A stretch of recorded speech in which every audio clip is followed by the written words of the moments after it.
Yes, next work है अपना। देखिए आगे जो वर्क आ रहा है उसमें हम इर्रेशनल नंबर की इर्रेशनलिटी प्रूव करेंगे, है ना। लेकिन उसको लेने से पहले हम ये एक आध बातें देख ले। ये 9th में भी थे अपने। Coprime number, the two numbers which has no common factor other than 1, जो जिनमें एक के अलावा और कोई कॉमन फैक्टर नहीं होता, यानी जो नंबर आपस में कैंसिल नहीं होते हैं, वो नंबर को प्राइम नंबर कहलाते हैं, है ना। जैसे 3, 8, 5, 7, ऐसे बहुत सारे पेयर बता सकते हैं हम, है ना, को प्राइम के। तो ये को प्राइम नंबर होते हैं, है ना। फिर उसके बाद 9th में हमने रेशनल नंबर पढ़े। The number of the form p by q are called rational number where q not equal 0 and p and q are any coprime integers. कोई से भी इंटीजर्स हो सकते हैं, जैसे 4/5, 3/8, 15/4 एसेट्रा, है ना। दूसरे पढ़े थे हमने irrational number, the number which are not of the form p by q। For example √2, √3, ये रूट वाले जो नंबर थे ये थे इर्रेशनल। इर्रेशनल में भी दो टाइप के होते हैं। एक तो प्योर इर्रेशनल नंबर जिनमें रेशनल पार्ट नहीं होता, केवल इर्रेशनल पार्ट ही होता है, जैसे √2, √3, √5, √7 एसेट्रा। ये प्योर इर्रेशनल नंबर कहलाते हैं। और जो रेशनल और इर्रेशनल के एडिशन, सब्ट्रैक्शन, मल्टीप्लिकेशन, इनसे जो बनते हैं ये मिक्स्ड इर्रेशनल नंबर कहलाते हैं, जैसे 3 + 2 √2 या √5 + 2 या 7 √2, है ना। इनमें रेशनल पार्ट भी है, इर्रेशनल पार्ट भी है। तो 9th में हमने पढ़ा था इनके एक रेशनल और एक इर्रेशनल के सम, डिफरेंस, मल्टीप्लिकेशन, एडिशन, डिवीज़न, इनसे जो नंबर बनते हैं वो इर्रेशनल ही होते हैं, बट ये मिक्स्ड इर्रेशनल नंबर कहलाते हैं, है ना। अब एक थ्योरम है। थ्योरम क्या है कि अगर कोई p एक प्राइम नंबर है और ये p प्राइम नंबर किसी नंबर के स्क्वायर a² को डिवाइड करता है, then p divide a also, then p a को भी डिवाइड करेगा। जैसे 2 6 के स्क्वायर 36 को पूरा डिवाइड करता है, तो 6 को भी तो डिवाइड करेगा, क्योंकि 6 के स्क्वायर को डिवाइड कर रहा है, इसका मतलब 6 के स्क्वायर में ये 2 फैक्टर आ रहा है, इसलिए डिवाइड कर पा रहा है 2। तो फिर 6 को भी तो करेगा, क्योंकि 6 में भी फैक्टर है, प्राइम फैक्टर वो 2, इसलिए 2 से डिवाइड हो रहा है, ठीक है ना। तो कोई प्राइम नंबर अगर किसी अदर नंबर के स्क्वायर a² को डिवाइड करता है तो वो p उस नंबर को भी डिवाइड करेगा, a को भी डिवाइड करेगा। इस बात का ध्यान रखना, इसका यूज़ होगा इसमें जो वर्क अभी सीखेंगे हम, है ना।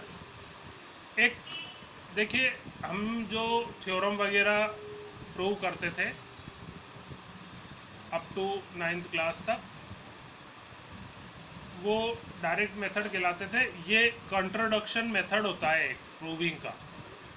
इसमें क्या किया जाता है कि हमें जो स्टेटमेंट वो बोलता है कि भाई ये आपको प्रूव करना है, हम उसको रॉन्ग मानकर चलते हैं, उसका अपोजिट ट्रू मानकर चलते हैं। We assume the given fact is wrong and its converse is true.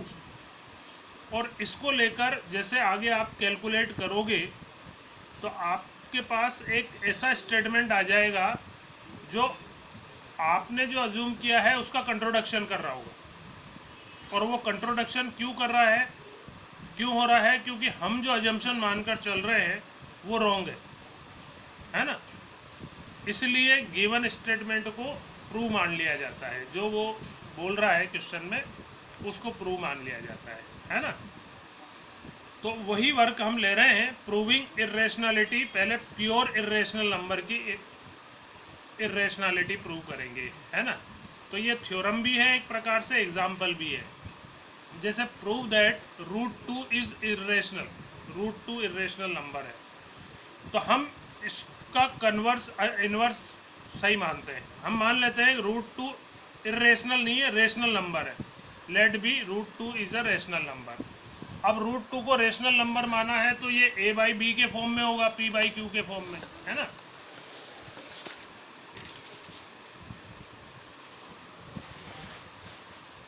तो ये जैसे हमने मान लिया root two is equals to a by b, where a and b are coprime. Coprime जो एक दूसरे से कैंसिल नहीं होते, क्यों? क्योंकि इनमें एक के अलावा और कोई कॉमन फैक्टर नहीं है, इसलिए। अब इसका क्रॉस मल्टीप्लाई करो, ये फिक्स स्टेप्स हैं इसकी, है ना। तो a is equals to b root two, अब दोनों साइड का स्क्वायर किया बाय स्क्वायरिंग बोथ साइड, तो a square is equals to b square और रूट टू का स्क्वायर 2 हो जाएगा। तो ए स्क्वायर किसके इक्वल आ रहा है? बी स्क्वायर इंटू 2 के इक्वल आ रहा है। इसका मतलब ए स्क्वायर के फैक्टर में बी स्क्वायर भी है और 2 भी है, तो 2 ए स्क्वायर का फैक्टर है तो ये 2 से डिविजिबल होगा, तो 2 डिवाइड ए स्क्वायर। और अभी जो थ्योरम पढ़ी थी हमने, उस थ्योरम के अकॉर्डिंग 2 ऑल्सो डिवाइड ए 2 को भी ए को भी डिवाइड करेगा 2, है ना। तो ए जो नंबर है वो 2 से डिविजिबल नंबर है ना। अब जैसे हमने मान लिया कि ए में 2 का डिवाइड करने से सी आता है, सी कोई इंटीजर आता है पूरा पूरा डिवीजन होकर। अब इसका क्रॉस मल्टीप्लाई करें तो A is equals to 2c, square किया इसका, A square is equals to 2 का स्क्वायर 4c स्क्वायर, और ए स्क्वायर की वैल्यू इक्वेशन 1 से पुट की, बी स्क्वायर इंटू 2, वहाँ से वैल्यू पुट की इसकी, b square into 2 is equals to 4 into c square. तो ये 2 उधर जाएगा, अपॉन में जाके उस 4 से कैंसिल हो जाएगा, 2 2 जा 4, ये कैंसिल हो जाएगा। तो क्या बचा? B square is equals to 2 into c square. तो बी स्क्वायर के फैक्टर में भी 2 आ रहा है, 2 इंटू सी स्क्वायर का मतलब बी स्क्वायर का ये फैक्टर है 2, तो फिर 2 बी स्क्वायर को डिवाइड करेगा, बी स्क्वायर को डिवाइड करेगा तो थ्योरम के अकॉर्डिंग बी को भी 2 डिवाइड करेगा, है ना। b divide b, that means 2 divides a and b both, क्योंकि वो a को भी डिवाइड कर रहा था 2 और b को भी डिवाइड कर रहा है, इसका मतलब a का भी फैक्टर है, b का भी फैक्टर है। तो ये तो a और b को प्राइम कहाँ हुए फिर, है ना। तो हमारी इस बात का कंट्रोडक्शन आ रहा है कि a और b को प्राइम है। इस क्यों आ रहा है ये? क्योंकि अपना अजम्पशन जो है वो रॉन्ग है। हम जो मानकर चल रहे हैं कि रूट 2 इरेशनल नंबर है वो रॉन्ग है, रेशनल नंबर है वो रॉन्ग है। तो फिर सही क्या है? रूट 2 रेशनल नंबर नहीं है, एक इरेशनल नंबर है, therefore root 2 is a irrational number. ये प्रूव हो जाता है, ये होता है कंट्रोडक्शन मेथड। और लेता हूँ मैं एग्जाम्पल, थ्योरम भी है ये एग्जाम्पल भी है।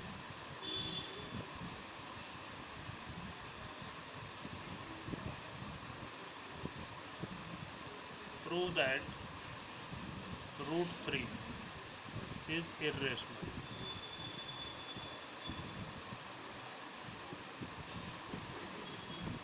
तो हम मान लेते हैं ये इरेशनल नहीं है, रेशनल नंबर है।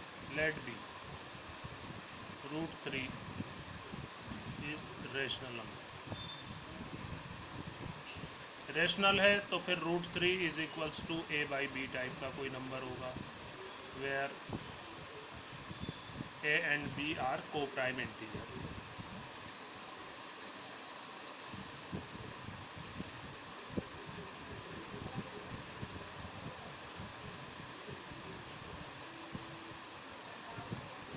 ठीक है, क्रॉस मल्टीप्लाई करें, फिक्स स्टेप है सारी।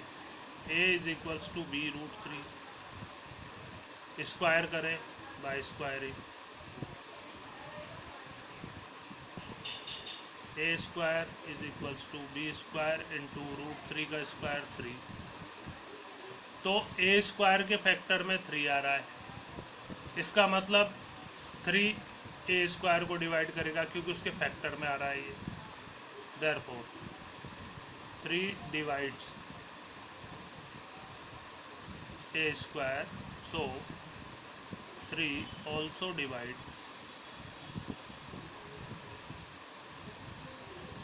ए, है ना। अब लेट बी, मान लेते हैं हम कि ए में 3 का डिवाइड करने से कोई इंटीजर सी आता है, वेयर सी इज इंटीजर।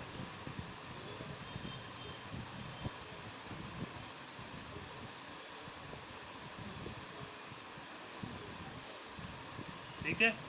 फिर इसका क्रॉस मल्टीप्लाई करें तो a is equals to 3c, फिर स्क्वायर करें a square is equals to 9c square,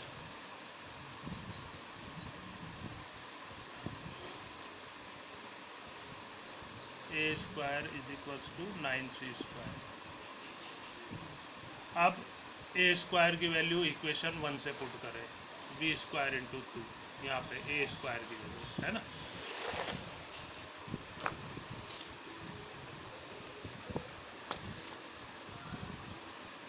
b square into 2 into 3 is equals to 9 into c square.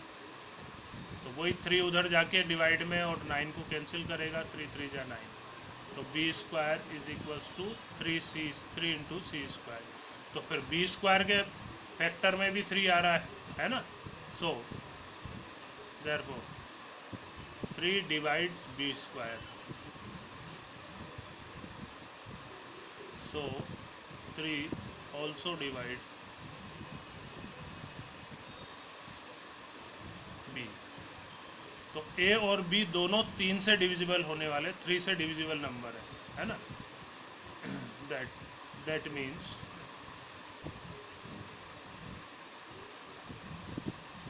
a and b both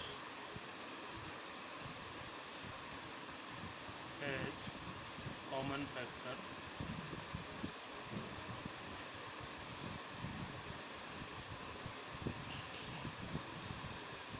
3, है ना, 3 दोनों का कॉमन फैक्टर है और 3 से दोनों डिविजिबल है ना।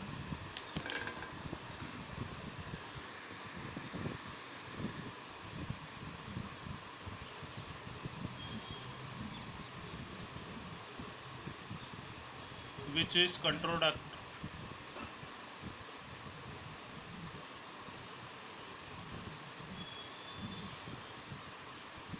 the fact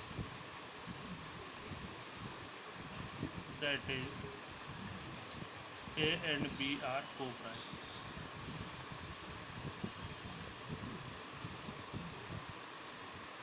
तो दोनों 3 से कैंसिल होने वाले नंबर आ रहे हैं, जबकि हम इनको a और b को को-प्राइम मानकर चले थे, उसका कंट्रोडक्शन आ रहा है ना, को-प्राइम।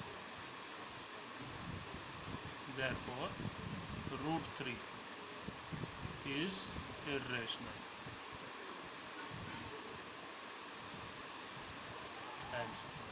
ठीक है, तो ये फिक्स स्टेप्स है।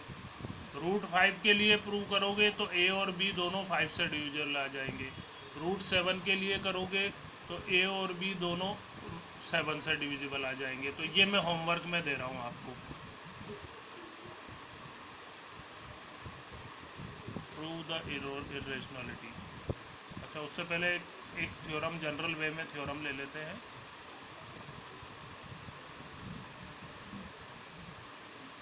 If n is positive non-square integer,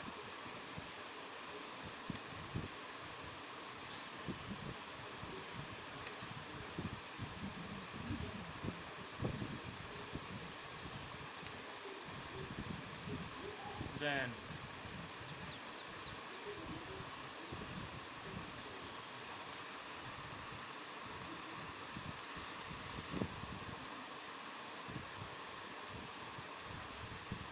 √n is irrational।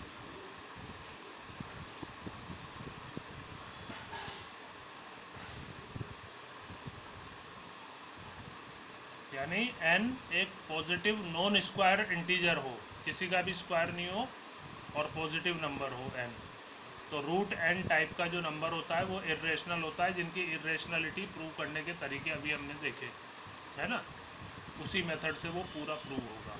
तो मैं आपको होमवर्क दे रहा हूँ, फिर कल मिक्स्ड वाले इरेशनल नंबर की इरेशनलिटी प्रूव करेंगे, उसमें इनको यूज़ में लेंगे हम, प्योर वाले इस थ्योरम को काम में लेंगे, प्योर इरेशनल की इरेशनलिटी को यूज़ में लेते हुए।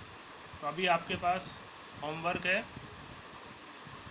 प्रूव अलग अलग करना है इनको, prove that first part √5, second part √7 third term √11 are irrational.